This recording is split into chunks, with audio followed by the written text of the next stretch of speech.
At the airport, my brother smirked at me across the boarding area. "You don't belong on our vacation." My father didn't even look up from his phone. He just nodded, like Dalton had said something obvious. "Go home and clean the house, Margot. Make yourself useful." A woman 2 rows over flinched. She turned her face away to give me privacy. I'd just been handed dish rag duty in public by a man who hadn't paid his own electric bill in 4 years. I didn't ask why my own father booked a family trip and left me off the reservation. I just smiled, picked up my carry-on, and walked toward the gate. The agent at the desk looked up. Her face brightened in recognition. "Welcome back, Ms. Waters. We've upgraded you to first class today, courtesy of your diamond status. Champagne or sparkling water at boarding." My father went still in the middle of the terminal. Frozen. "My name is Margot Waters. I am 33 years old. And for the past 22 months, since my grandmother died, I have been the only person in my family who knows what's actually in her will." If your stomach just turned at the words, "Go home and clean the house," please take a second to like and subscribe. It helps these stories reach women who've heard the exact same sentence. And drop your city and the time you're listening in the comments. I love knowing who's with me tonight. I'm Margot. This is the story of how my grandmother saved me when I was 17, and how, 2 years after her funeral, she saved me one more time. Let's go back to October of 2023, the morning she died. The call came at 4:14 in the morning. I remember the time because I was already awake. I'd been awake for 3 days, watching the storm system on my laptop, refreshing the flight tracker from Boston to Charleston every hour. The hospice nurse had told us on Thursday that it was a matter of days. Eleanor Beauchamp, my grandmother's housekeeper of 15 years, had been sleeping in the room next to hers. When my phone rang, I knew before I answered. "She's gone, sweetheart." Eleanor's voice was steady.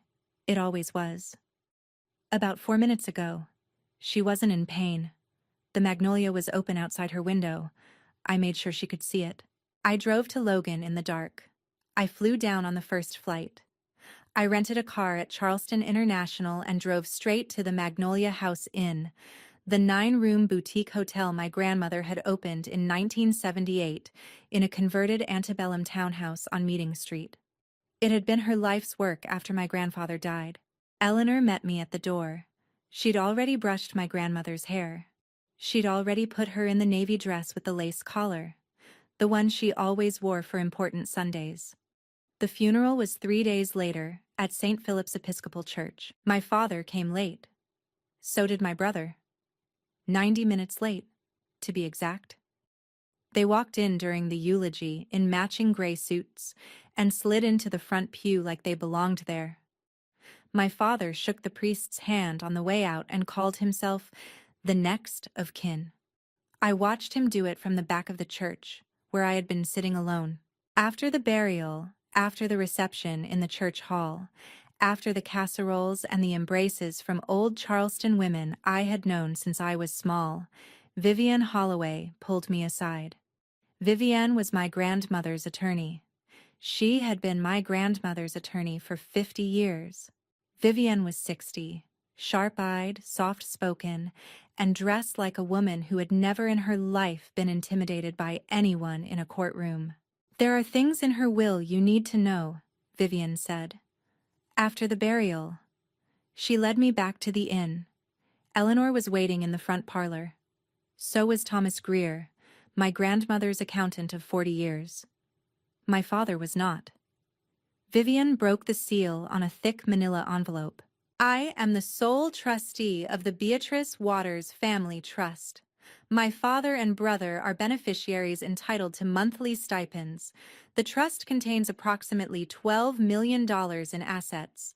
The Inn, a townhouse on Beacon Hill in Boston, an apple farm on 180 acres in western Massachusetts, and a portfolio of blue-chip stocks my grandmother had been quietly buying since 1976. There is a morality clause." I closed my eyes. The room was very quiet. "Beatrice left you a video," Vivian said gently. She wanted you to watch it alone first. She put a small flash drive in my palm. I went upstairs. I sat on the edge of my grandmother's bed. I plugged the drive into my laptop. My grandmother appeared on screen, smaller than I remembered, 6 weeks before she died. Oxygen tube under her nose. Same blue cardigan she always wore. Margot, sweetheart, if you're watching this, I'm gone. I made a small sound I didn't recognize. Your father has been stealing from me. Not from the family. From me. I have known for 2 years. I waited because I wanted to give you a clean inheritance, not a war. But the war is yours now if you choose it. Vivienne knows what to do. I trust you. I always have. Be kind, but be unafraid. She paused, looked just past the camera. Money is not love, sweetheart. You remember. I closed the laptop and sat on her bed for a long time. I didn't cry. I just listened to the magnolia tree moving outside her window, and I knew exactly what I was going to do. To understand why my grandmother chose me, you have to go back to March of 2010. I was 17 years old. I was a senior at Newton South High School. My mother, Linda Waters, was a registered nurse at Newton Wellesley Hospital. She worked 12-hour shifts in the cardiac unit. She made meatloaf every Sunday. She called me Margot Bean since I was 3 years old. She was driving home from a Saturday night shift. Black ice. Route 9. Her car slid off the road into a stone retaining wall outside Worcester. She died before the paramedics arrived. I was at school when the principal called me into his office. He had been my mother's neighbor before he was my principal. He couldn't make the words come out. He just shook his head and said, "Margot, your mother." My father didn't pick me up that day. The vice principal drove me home. The funeral was on a Tuesday. 6 people from my mother's hospital came. 2 cousins on her side. The pastor. Me. My father. My brother Dalton, who was 12 and didn't understand any of it. My grandmother flew up from Charleston that morning. She wore black. She didn't say much. She held my hand during the service so tightly I could feel her wedding ring pressing into my palm. That night, my father went to a bar. He didn't come home until late the next afternoon. I sat on the front steps of our house at 11 o'clock at night, in March, in the cold, with a duffel bag of clothes. I didn't know where I was going. I just knew I couldn't stay in that house. At 3:40 in the morning, my grandmother's car turned into our driveway. She had driven 12 hours from Charleston in a snowstorm. She was 66 years old. The roads through Virginia had been closed. She got out of the car. She looked at me sitting on the steps with my bag. She said, "Pack the rest, sweetheart. You're coming home with me." That's what she said. 5 words. I lived with my grandmother from March of 2010 until June of 2014.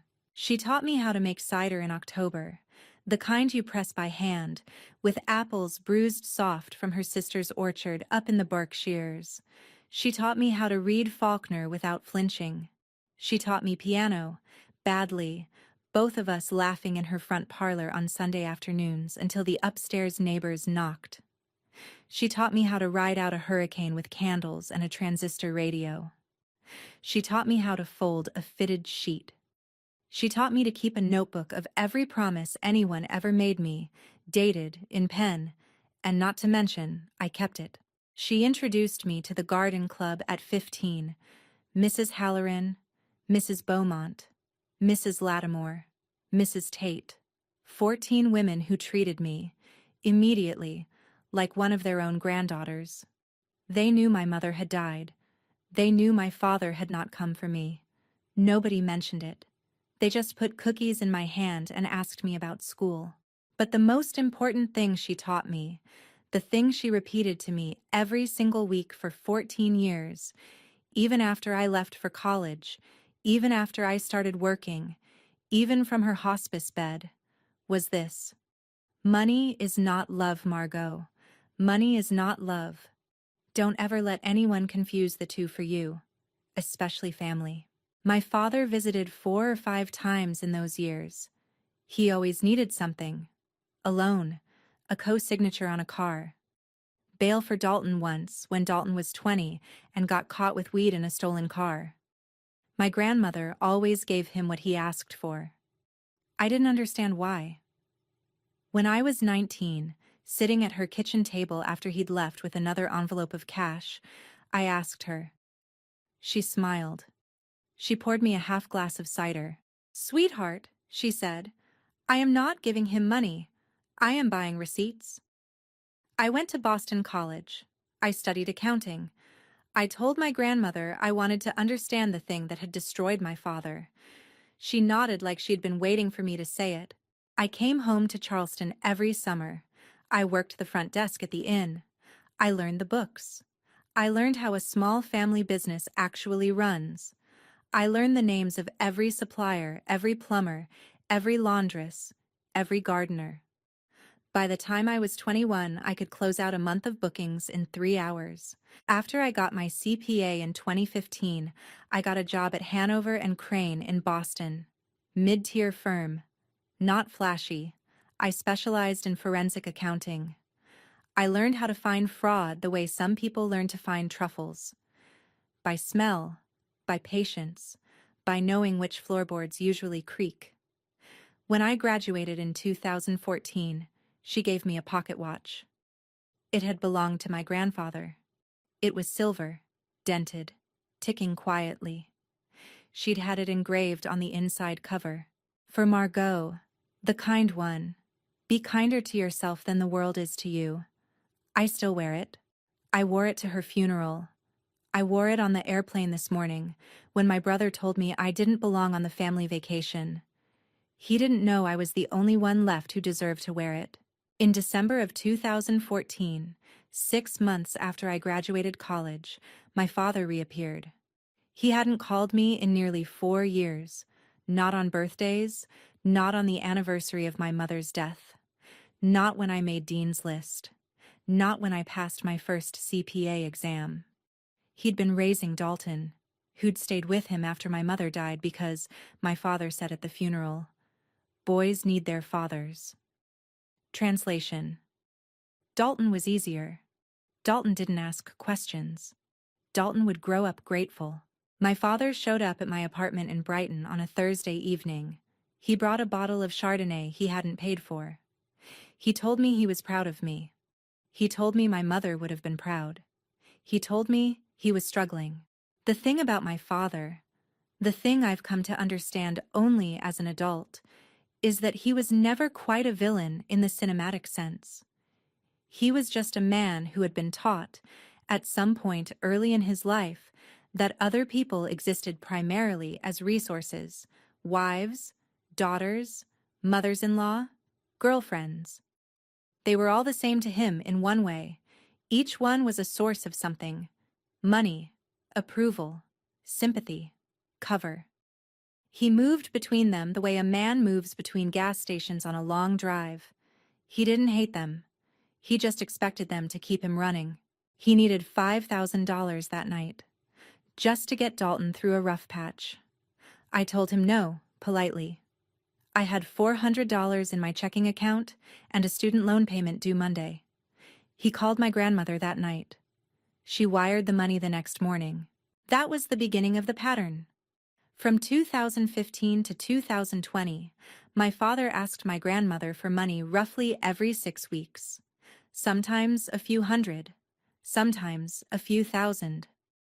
By my count, by the time my grandfather died in November of 2021, my father had received about $180,000 from her in interest-free, undocumented loans that nobody pretended would ever be repaid. She gave him every dollar. I asked her again, one summer when I came down for 2 weeks. "Why? Grandma, why do you keep giving it to him?" She was on the porch of the inn, snapping green beans into a steel bowl. She didn't look up. "Because I want him to keep asking, sweetheart, and I want a paper trail of every single dollar. He is writing his own ending. I am just keeping the receipts."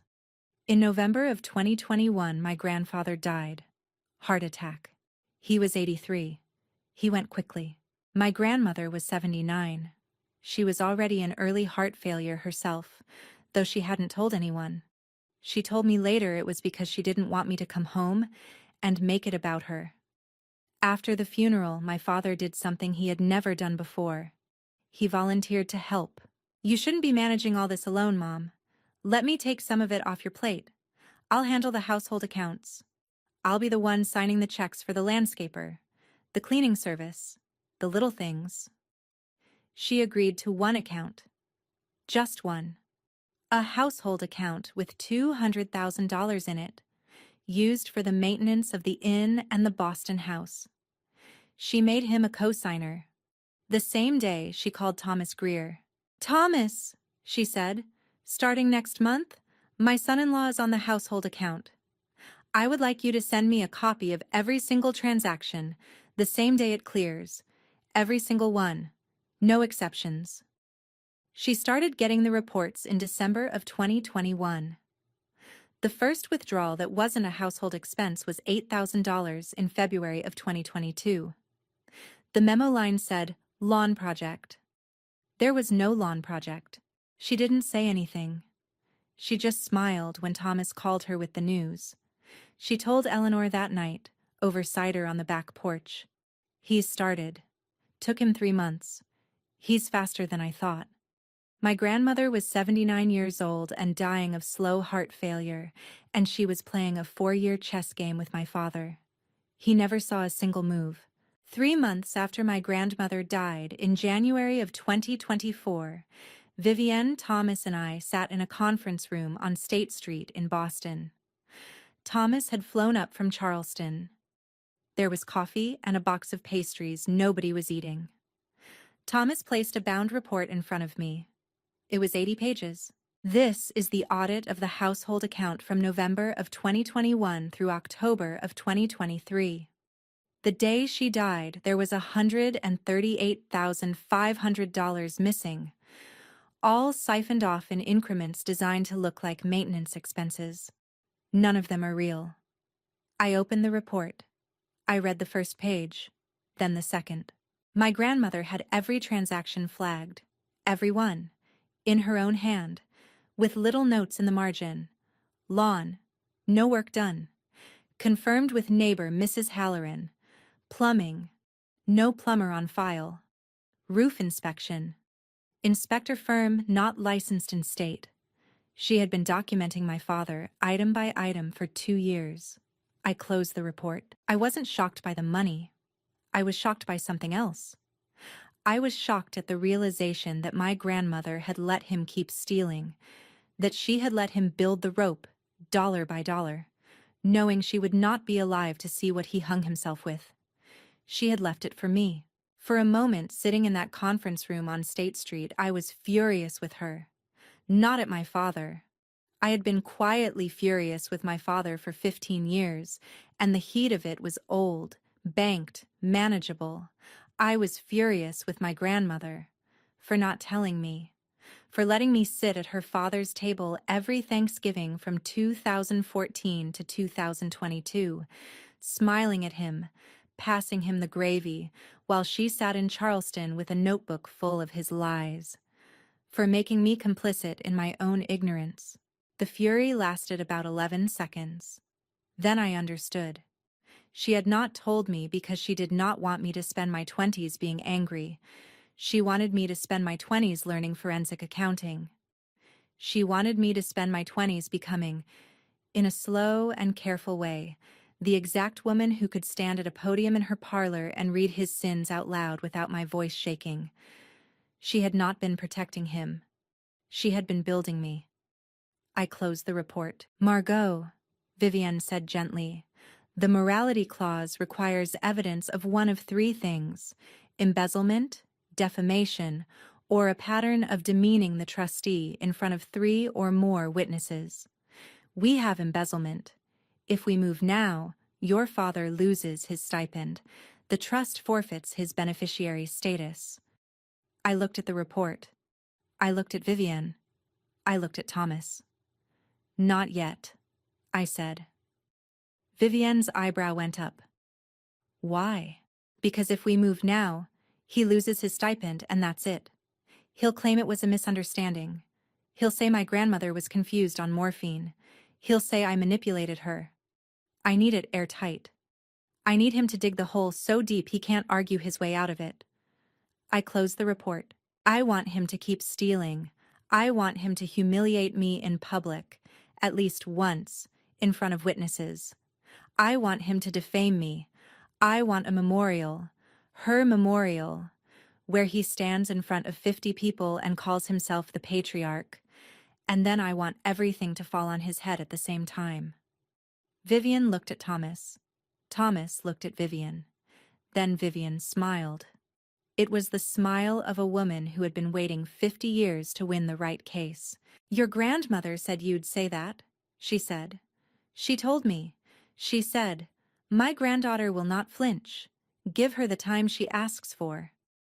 From March of 2024 through June of 2025, I played the long game. I went home to my father's house every Thanksgiving. I sat at his table. I let him introduce me to his new lady friend, who wasn't really new. He'd been seeing her since before my grandmother died. I let him ask me for money to my face, and I gave him small amounts. 600 here, 800 there. Every transaction logged. My brother Dalton, 27 by then and calling himself a lifestyle entrepreneur on Instagram, posted constantly about the Waters family legacy. Photos of him in front of the Boston house, photos of him at the inn, captioned, my grandmother's empire. I screenshotted every single one. In June of 2025, Thomas finalized the full audit, $480,000 total, across 4 years, through 5 different channels. Vivienne called me. It's enough, Margot. We can move. I said, not yet. Let me see if he'll defame me publicly first. She laughed dryly. I knew exactly what would set him off. My grandmother's 2-year memorial was coming up in August. He always loved a podium. In July of 2025, I hired a private investigator. Not a dramatic one. A retired Boston PD detective who did mostly insurance work. I gave him one name, Tiffany Beaumont. He came back in 8 days. Tiffany Beaumont, 37, formerly an executive assistant at a mid-size commercial real estate firm in Back Bay. Met my father at a restaurant function in 2019. Began dating shortly after. My father had paid the rent on her condo on Beacon Street. $86,000 over 4 years. He had stopped paying in November of 2024. She had been carrying the rent herself ever since. She had filed eviction protections twice. She had not heard from my father in 5 months. I called her on a Tuesday morning from a conference room at Hanover and Crane. She picked up on the second ring. Her voice was tired. I told her my name. I told her who my father was. I told her that I was about to do something, and I was calling her first because she deserved to know what was happening, and to choose whether she wanted to be in the room when it did. She was quiet for a long time. I could hear her breathing.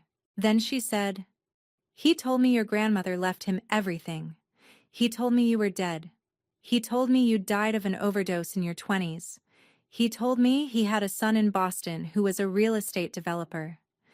He told me the house in Beacon Hill was his. He told me he was going to marry me as soon as the estate cleared. I closed my eyes. I pressed my palm flat against the conference table. How long did you believe him, Tiffany? 3 years. Then I started checking things. I'm not stupid, Margot. I just wanted to be loved. He's very good at letting women feel loved while he steals from them. I'm sure he was good at it with your mother, too. I did not respond to that. She said, I want to be there when it happens. Whatever it is, I want him to see my face. I told her I would fly her down. I told her where and when. She said, thank you for calling me Margot. Nobody ever calls the other woman to tell her the truth. They just write articles about us later. I flew down to Charleston the next weekend. Eleanor met me at the door of the inn like she always did. We had tea on the back porch. Then she said, "Come upstairs. There's something I should have given you a long time ago." She took me to my grandmother's old bedroom. She opened the bottom drawer of the writing desk. She pulled out a small leather notebook, the kind you might use for grocery lists. She placed it in my hands. "She kept this for 10 years, Eleanor said. Every single time he asked her for money, every phone call, every excuse. She wrote it all down." I opened it. 53 entries, going back to 2015. Each one in my grandmother's handwriting. Date, amount, reason given, her own note in the margin. Did not believe. Sent anyway. Dalton needs braces? Dalton is 18. Sent anyway. Said the IRS was after him. Called the IRS. They were not. Sent anyway. Said the boiler exploded. Called the building. There is no boiler. Sent anyway. Page after page. 10 years of small, careful, methodical accounting of every single lie. In the margin of the entry from June of 2019, she had written, in a steadier hand, "He is going to give Margot all the evidence she needs. He just doesn't know it yet." The last entry was dated September 22, 2023, 3 weeks before she died. Gerald called. Wants $4,000 for car repair. This is the 53rd time. I have everything I need now. Margot will know what to do. I am tired. I am ready. Good night, Margot Bean. I love you. I sat on her bed and held that notebook for an hour. Then I went back to Boston and called Vivian and Thomas, and we built the plan. We would invite my father and Dalton to the 2-year memorial at the inn as honored guests. They would not refuse. My father loved being honored. He would arrive in a suit, expecting a podium. Vivian would prepare the will, the video, the morality letter, and the audit slides. Thomas would prepare the projector. Eleanor would prepare the inn. I would invite Tiffany Beaumont and pay for her flight. Vivian would invite Caroline Vance, an old friend of my grandmother's from the Charleston Tax Association days. Carolyn was now a special agent at the IRS Criminal Investigation Division in Atlanta. She owed my grandmother a favor for a 1996 case my grandmother had quietly bailed her out of. Caroline would attend in her personal capacity and bring her badge. A representative of the Caesars debt collection firm would also be in attendance. We had reason to believe my brother had a substantial gambling problem he had been hiding behind my father's check writing. The Charleston Post and Courier sent a reporter because my grandmother had been a community figure. 3 days before the flight, I called my father. I said, "You don't have to come, Dad, if it's too much." He laughed at me. "Margot, it's my mother-in-law's memorial." "Don't be ridiculous, sweetheart. Of course we're coming. Dalton, too." Good. That was the answer I needed.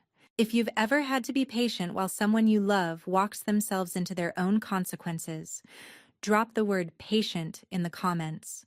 I want to know how many of us have done this quietly. And if you think you know what happens at that airport, leave your prediction. I'll be reading. The flight was Thursday, August 14th, 2025. 6:40 in the morning. Boston Logan, Gate B23. I got there 90 minutes early. I always do.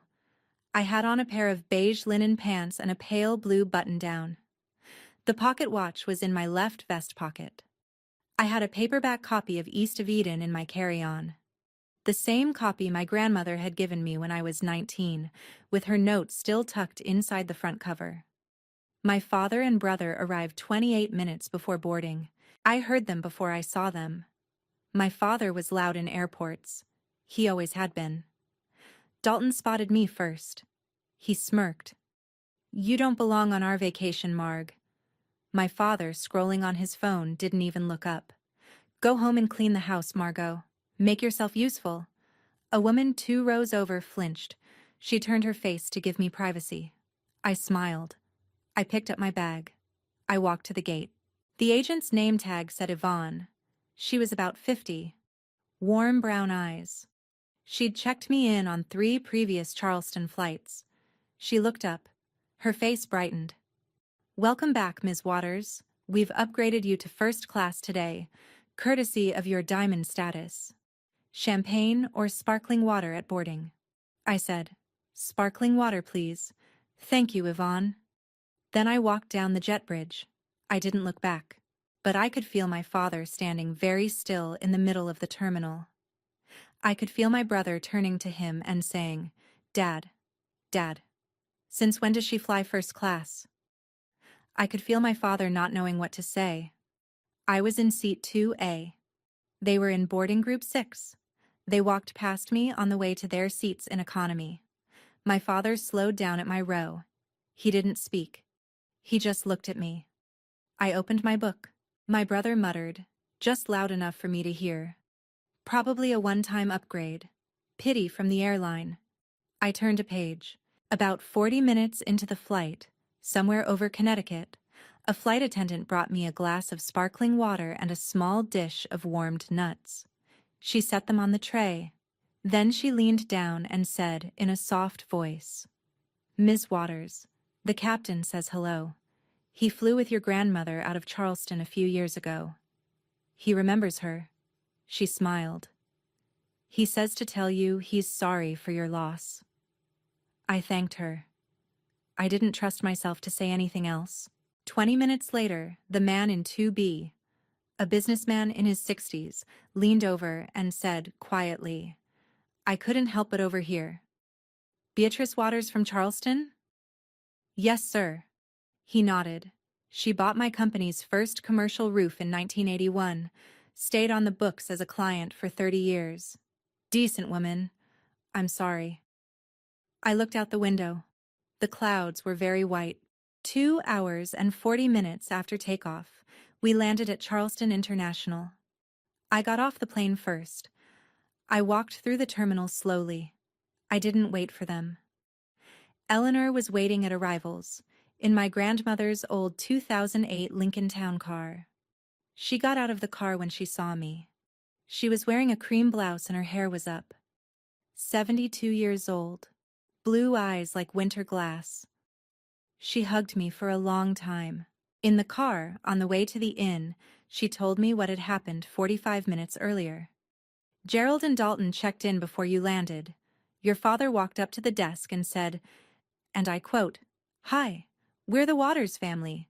Beatrice was my mother-in-law." Like he was claiming property. I almost laughed in his face. I had Caroline run the room over for me on the family wing. He's nowhere near it. I rolled the window down. The Charleston air smelled like magnolia and salt. "Are you nervous, Nell?" She looked at me through the rearview mirror. "Sweetheart, I held your grandmother's hand when she died. I am not nervous about a man who showed up to her funeral 90 minutes late." I closed my eyes. I was home. I checked into the inn at 3 in the afternoon. The lobby was small, warm, smelling of old pine and tea leaves. 7 members of staff were on shift. I stepped through the door. All 7 stood up. "Welcome home, Miss Waters." It was quiet, coordinated. They had done it for my grandmother for 40 years. They had done it for me twice before. After the funeral, after the will reading. They did it now. In the tea time parlor off to the right, my father turned his head sharply. He'd been telling some story to 2 strangers from Atlanta. He stood up. He took 2 steps toward the lobby. His mouth opened. Eleanor crossed his path before he could speak. She said, very politely, "Gerald, please don't disturb the staff while they're working. Your room is upstairs, end of the hall." My father closed his mouth. 30 minutes later, he knocked on my door. I let him in. He stood in the middle of the room in a way I had seen 100 times before, chest forward, hands in his pockets, the stance of a man trying to remember how to look in control. "Sweetheart, what was that at the airport? And the staff here treating you like family, Dad. Like Grandma's family." He laughed. Dry. You're being dramatic, Margot. Anyway, Dalton and I are taking you to dinner tonight. Husk, 7 o'clock. My treat. I looked at him. Husk has a 6-month waiting list, Dad. How did you get a reservation? He waved his hand. I have my ways. What he didn't know was that Eleanor had called the maitre d' that morning. The maitre d' had been Beatrice's neighbor for 30 years. The reservation was a trap. We arrived at Husk at 7:14. My father ordered a $340 bourbon flight. Dalton ordered the $84 dry-aged ribeye and a $16 craft cocktail. I ordered the crab cake and sweet tea, $32 total. We ate mostly in silence. My father talked at me, not to me. He told me about his lady friend, whose name had changed since last year. Cheryl now, instead of the previous Donna. He told me Dalton was expanding the brand. He told me he'd been thinking about doing more around the inn, maybe getting more involved with the operations, maybe stepping in as general manager once things settled down. I sipped my sweet tea. You'd have to ask Eleanor, I said. Eleanor works for the family, Margot. Eleanor manages the property. The trust pays her salary. He waved his hand. Same thing. It was not the same thing. He did not know it was not the same thing. 2 days from now, he would know. Dalton, between bites of his ribeye, said, Sis, real talk. You should think about, leveraging the family brand more. I could help you with content. The inn has potential. We could turn it into a destination property. I have an investor friend who... Dalton. What? Eat your dinner. He blinked at me. He'd never heard that tone from me before. He went back to his steak. At 9:20, the check came. My father slid out his Amex Centurion, the black card. The one connected to the household account, the one my grandmother had set up for him in 2021. He smiled at the server. He always smiled at servers when other people were watching. The server walked away with the card. 4 minutes later, she came back. Sir, this card has been declined. Do you have another form of payment? My father went pink across the cheekbones. Try again. There must be a mistake. I tried 3 times, sir. Dalton fumbled out his own card. Visa. Declined. $14,000 limit. Already maxed out from a trip to Vegas 2 weeks earlier. My father turned to me. Margot, sweetheart. I sipped my sweet tea. I didn't move. That's when Vivienne stood up. She had been sitting at a table 6 feet behind us the entire meal, reading, drinking a glass of red wine, in a navy suit. 60 years old, calm as a windless harbor. She walked over. She handed her own card to the server. On the trust, please. I'll explain to Gerald later. The server nodded and took the card. My father turned. His face went through 3 colors. Vivienne? What are you... We'll talk Saturday, Gerald. Dalton looked up from his ribeye. Wait. Dad.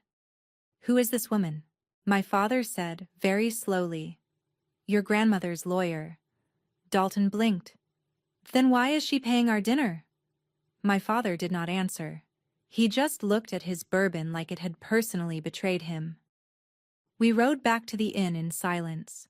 My father got out at the curb without speaking to me. Dalton followed him in. They went straight to their room. Eleanor was in the kitchen when I came in. She had a small plate of pecan cookies waiting on the counter. She didn't ask how it went. She said, Saturday at 3. Everything is ready. Sleep, sweetheart. I went to bed in the upstairs back room, the one my grandmother had always saved for me. I slept like a child. I woke up at 7 on Saturday, August 16th, 2025. The light through the lace curtains was pale gold. The magnolia outside the window was still. I put on the dress my grandmother had given me on my 28th birthday. Black. Simple. Knee-length. 3 small buttons at the cuff. I put the pocket watch in my left pocket. I went downstairs to the kitchen. Eleanor was up. She'd been up since 5. She was making buttermilk biscuits, the way my grandmother had taught her in 1989. The kitchen smelled like flour and butter and lemon. She slid a plate to me without speaking. We ate at the counter. 2 stools. No talking. After a long while, she said, "Your grandmother would be wearing the navy dress today. The one with the lace collar." "I know, Nell. I packed it for you. I want you to wear it." She put her hand over her mouth. She nodded. She cried for the first time in a week. At 10 o'clock, the setup began. The main parlor of the inn, the long room with the bay window facing Meeting Street, the room where my grandmother had hosted 40 Christmases, was prepared for the service. Fresh magnolia branches in 2 tall white vases. A large framed photo of my grandmother on an easel at the front. Taken on the porch in 2019, holding a glass of cider, laughing. 48 folding chairs in rows. A small podium to the right, draped in cream linen. To the left, a screen, discreet, already connected to Thomas's projector. Vivienne arrived at 10:30 in a navy suit. She carried 2 leather portfolios. She set them on the small side table beside the podium, the one no one would notice. She walked over to the screen. She tested the connection with Thomas. The screen flickered. The first slide was just my grandmother's name and the dates of her life. They would not advance past that slide until Vivienne tapped the remote in her pocket twice. Adelaide Hartwell arrived at 11. She was the senior features writer at the Charleston Post and Courier. She had profiled my grandmother 3 times over the years. Once when the inn opened, once when my grandmother won a community award in 1998, once on her 80th birthday. Adelaide was 50-something, broad-shouldered, observant, with the calm of a woman who had been to too many funerals to be theatrical at any of them. She had a notebook and a small camera. She nodded at me from the doorway. I nodded back. Caroline Vance arrived at 11:15, navy suit, hair in a low bun. She looked exactly like what she was, an IRS special agent in her early 50s who could read a fraudulent invoice from across a room. She hugged me at the door. She said, "Your grandmother was a steady friend. I owe her this." She slipped into the back row. At 11:30, Tiffany Beaumont's taxi pulled up to the back entrance. I met her at the service door. She was wearing a simple gray dress, no makeup, tired around the eyes. She handed me a brown envelope. "It's the lien paperwork," she said. "I'll file it Monday morning, but I brought a copy for today in case you need it." I nodded. "Will you testify, Tiffany? If we need you to?" "I'll do whatever you need." I led her to the small breakfast room off the kitchen, where she could sit out of sight until the right moment. I put a glass of iced tea in her hand. She said, "Thank you for finding me, Margot. He told you I was dead." "He told me a lot of things. None of them were true." At 1 o'clock, the guests began to arrive. The Charleston Garden Club came first. 14 women, all in their 70s and 80s, all in pastels, all in wide-brim hats. They had been my grandmother's closest friends for 40 years. Each one came through the door, found me, and held my face in both hands. "Beatrice would be so proud, sweetheart. She talked about you every Tuesday. You hold yourself like she did. Same chin." I let them. I let every single one of them. The priest from St. Philip's came. My 5 colleagues from Hanover and Crane flew down from Boston. 2 cousins on my mother's side I hadn't seen in 15 years. A quiet, well-dressed man in a charcoal suit who slipped into the back row without speaking to anyone. The Debt Collection Counsel for Caesars Atlantic City. Vivienne had emailed him. He was on the clock. By 2 o'clock, there were close to 50 people in the parlor. The room hummed quietly with the sound of older Southern women remembering a friend. I stayed in the back. I didn't circulate. Eleanor had told me gently that morning.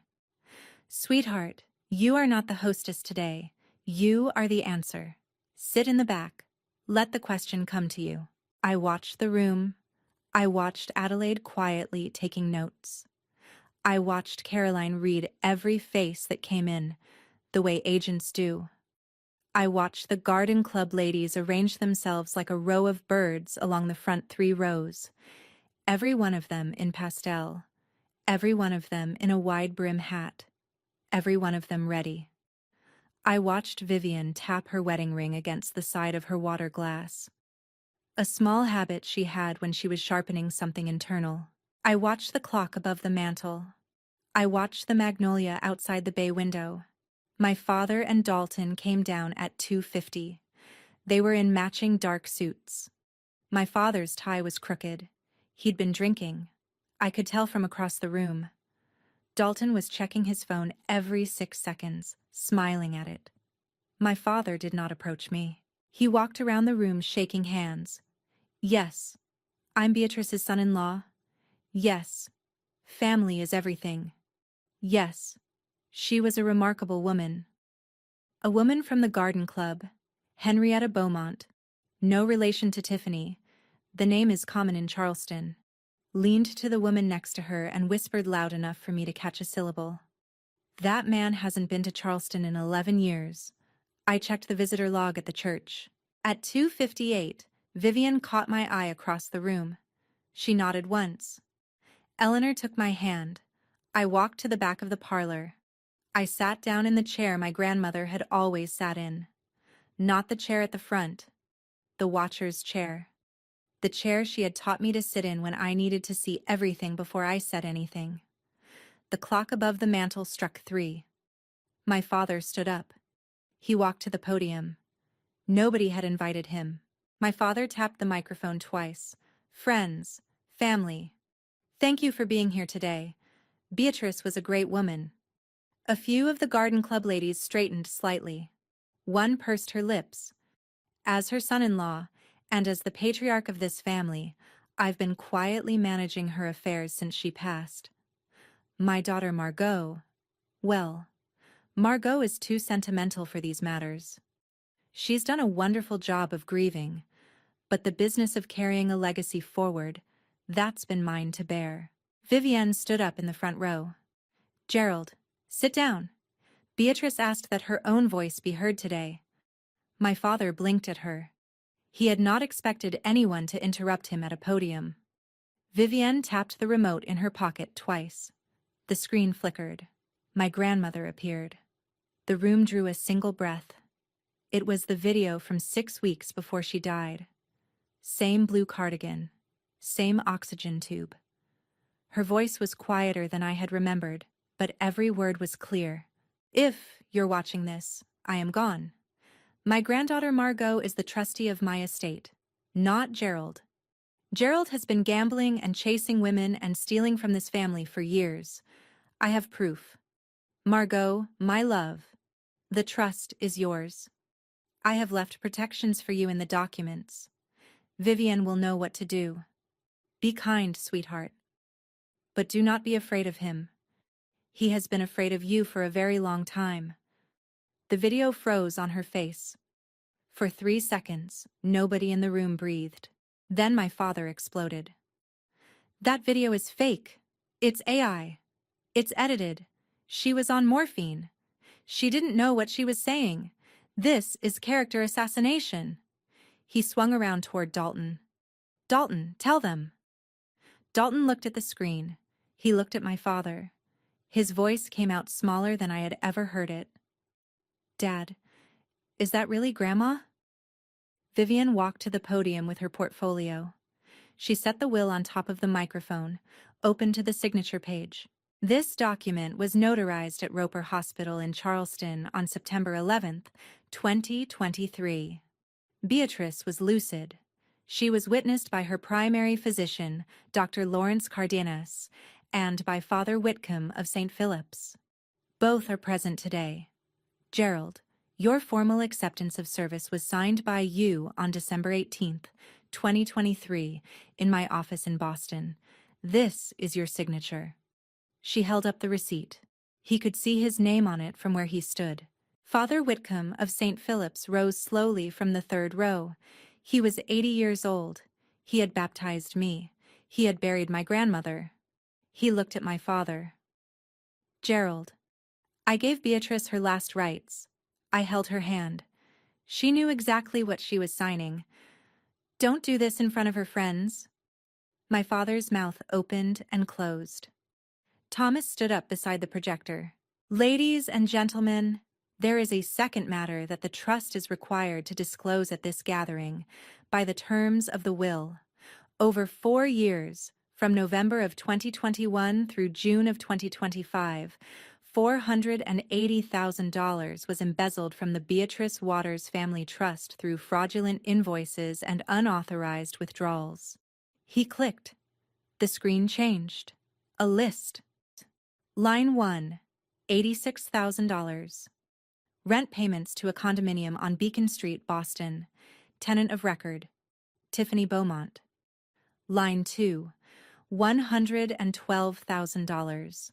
Wire transfers to accounts held by Dalton Waters at Caesars Atlantic City Resort and Casino.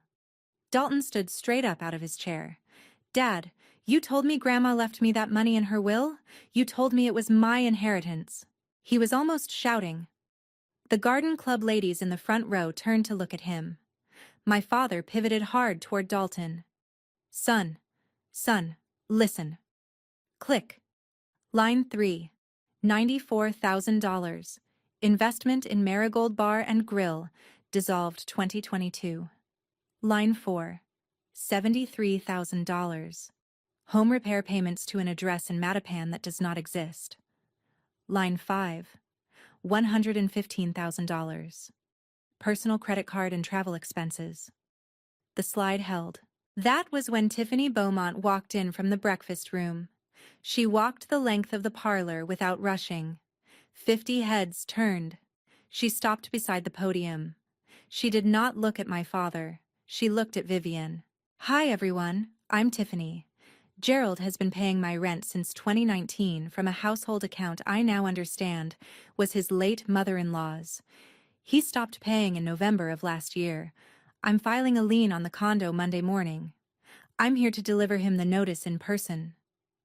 She held out a brown envelope. My father did not take it. She set it on the podium next to the microphone. 2 of the garden club ladies in the front row reached for each other's hands without taking their eyes off my father. My father whispered, "Tiffany, honey, we can talk." She did not look at him. "My name is not Honey, Gerald." She walked back to the side of the room and stood beside Eleanor, who put an arm around her shoulders without a word. I stood up. It was the first time I had stood since the service began. The room turned. I walked the length of the parlor slowly. Eleanor stood up as I passed. She reached out. She squeezed my elbow once. I stepped up to the podium. Vivian handed me a folded piece of paper. My grandmother's letter, written in her own hand, dated August of 2023. I unfolded it. That's when my father lunged. "Give me that letter. She wrote it under duress. Vivienne, you manipulated her. Margot, you ungrateful." He didn't finish the sentence.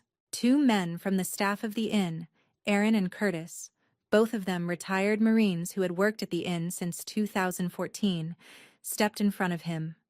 They did not touch him. They simply stood there, 6 feet of polite, immovable Charleston manhood, and my father stopped where he was. I read the letter. My voice did not shake. "My granddaughter has carried this family since she was 17. She is trustee not because she asked, but because she is the only one of you who understands that money is not love. If any beneficiary embezzles from the trust, defames the trustee, or systematically demeans her in word or deed before 3 witnesses, their stipend is forfeited. Permanently. Not as punishment, as protection. For her." I lowered the letter. The parlor was so quiet I could hear the second hand of the clock above the mantel. My father whispered, "She loved me more than you. Eleanor stood up at the back of the room. Gerald. Her voice was old and dry and absolutely steady. At 2 in the morning, 3 weeks before she died, Beatrice told me you stole the diamond brooch she meant for Margot's wedding day. She told me directly. From her hospice bed. She said, and I am quoting her, "I cannot believe he had the gall." Don't you lie to my face in her own house, Gerald Waters. My father sat down. He sat down in the chair behind the podium. His knees just gave out. Vivienne stepped forward. Gerald. Effective immediately, your monthly stipend is terminated. The Boston townhouse, which is held in the trust and not in your name, reverts to the estate in 60 days. You will need to make alternate housing arrangements. She turned slightly. Caroline Vance rose from the back row. She walked up the aisle holding a single white envelope. She set it on the podium beside Tiffany's brown one. Mr. Waters, I'm Special Agent Caroline Vance, IRS Criminal Investigation Division. You have 90 days to remit $480,000 in restitution to the Beatrice Waters Family Trust, plus penalties and interest, or this case will be referred to the United States Attorney's Office for the District of Massachusetts. Your decision. The man in the charcoal suit from the back row stood up. He walked to Dalton, who was still standing, frozen. Mr. Dalton Waters, I represent Caesars Atlantic City and 2 affiliated creditors. Your outstanding gambling balance is $238,000. Here is your court summons. Atlantic County Superior Court. You will be served formally on Monday. Dalton sat down on the floor. He was 28 years old, and he sat down on the floor of a parlor in Charleston and put his head in his hands and cried like he was 12. I looked at my father. For the first time the entire afternoon, I looked him in the eye. You wanted to know why she chose me, Dad? The room held its breath. Because when I was 17 and Mom died, you went to the bar. And Grandma drove 12 hours in a snowstorm to make me oatmeal. I closed the letter. She raised me. You raised yourself. He did not answer.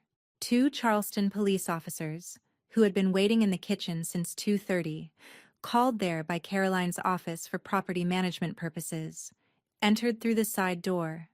They were polite. They were quiet. They explained to my father and brother that they were not under arrest, but that the property owner was requesting their removal from the premises. They escorted both of them out to a waiting car. The parlor was silent for about 4 seconds after the door closed. Then one of the garden club ladies, Mrs. Halloran, who had known me since I was 9, began to clap. It spread. It wasn't loud. It wasn't celebratory. It was the slow, dignified clap of 50 Southern women who had just watched a long, careful piece of justice arrive on time. It was the clap of women who had been waiting, in some cases their entire lives, to see a Gerald Waters walked out of a parlor under his own collapsing weight. They were not clapping for me. They were clapping for the principal. Father Whitcomb, 80 years old, crossed himself. Adelaide Hartwell, the reporter, did not write anything down. She just watched the room. I stood at the podium. I did not cry. Not yet. If you've ever had to grow up alone, without the parent who was supposed to stay, please leave the word oatmeal in the comments. For my grandmother. And for everyone's grandmother who made breakfast when the world fell apart. We see each other tonight. The parlor emptied slowly. Each of the 14 garden club ladies hugged me on the way out. Henrietta held my face in both hands and said, "Sweetheart, your grandmother won this morning. She won. Don't forget it." Eleanor brought out a bottle of cider from the cellar, one of the last batches my grandmother had pressed herself in October of 2021, before her hands began to shake. She poured a small glass for me. I drank it standing in the front hall. I walked out the back door of the inn, into the garden. I sat down on the wrought iron bench under the old magnolia, the one she had sat on for 40 years. The cushion was still indented from her shape. Henry, my dog, The rescue retriever I'd adopted 6 months after her funeral, the one I had named after my grandfather, pushed open the garden gate and trotted over and put his head on my knee.